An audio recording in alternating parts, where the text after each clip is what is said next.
right, so definitely one of the most important parts of a monster truck that some people may overlook is our batteries. We can't turn the motor over, we can't run our cooling system, and we sure as heck can't run our rear steer system without quality batteries. We have found that XS Power makes the most killer battery for what we do.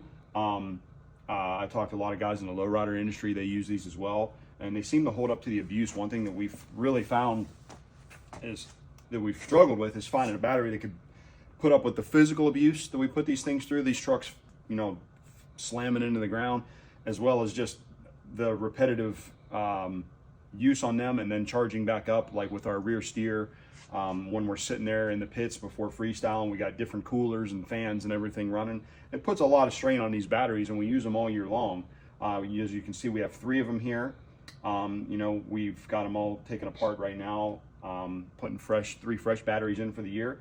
This is the first battery that I've found that I've been able to really get a full season out of. We put these in at the beginning of the year and they're still working great. But just like everything, just because it's working great doesn't mean that we don't refreshen it before the season starts.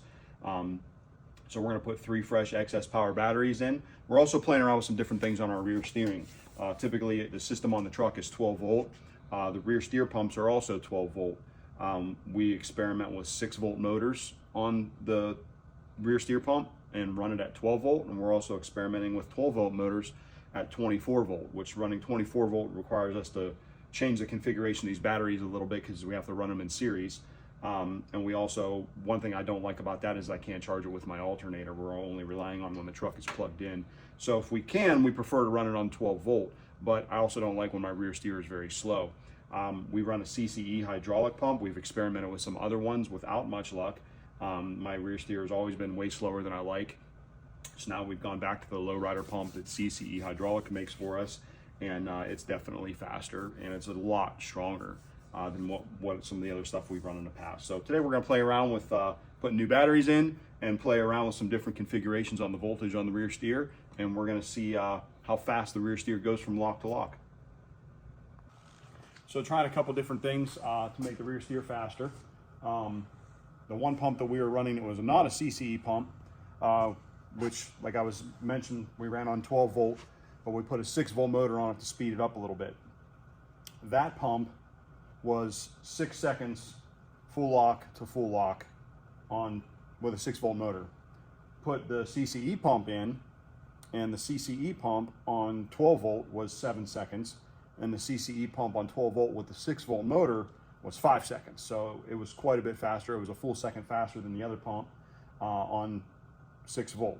Now we put a 12 volt motor back on it from CCE, and we're spiking it with some 24 volt, and we're gonna see how fast it goes now.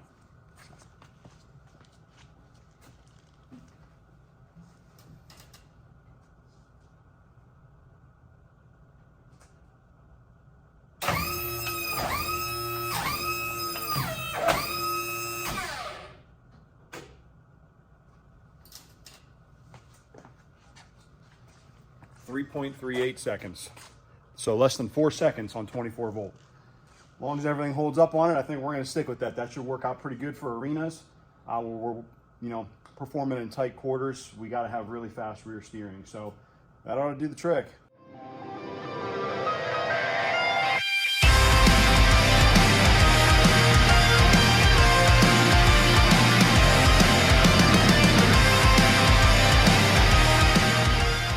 So the install of the new XS Power batteries is complete. Put 3 fresh ones in there.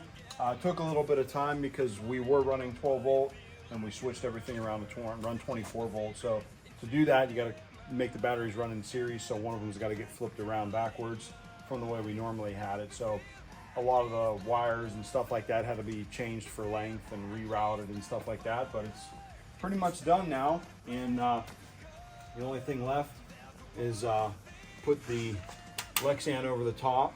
We have this is required by USHRA Monster Jam, MTRA, pretty much anybody. You have to have some sort of covering over top of your battery terminals. That way if a piece of a car or debris or anything flies up in here, it doesn't arc out and create a fire on your battery terminal. So we have to have something over the top of them. But you can see we've got all 3 set up in here. Everything's all neat and tidy. There's a lot of stuff running off these. Everything from battery chargers to the alternator to starter, fans. There's a lot of stuff plugged into these things, so these batteries ought to do the trick for us this year. That we're good this past year. We're looking forward to running excess power again in 2023. So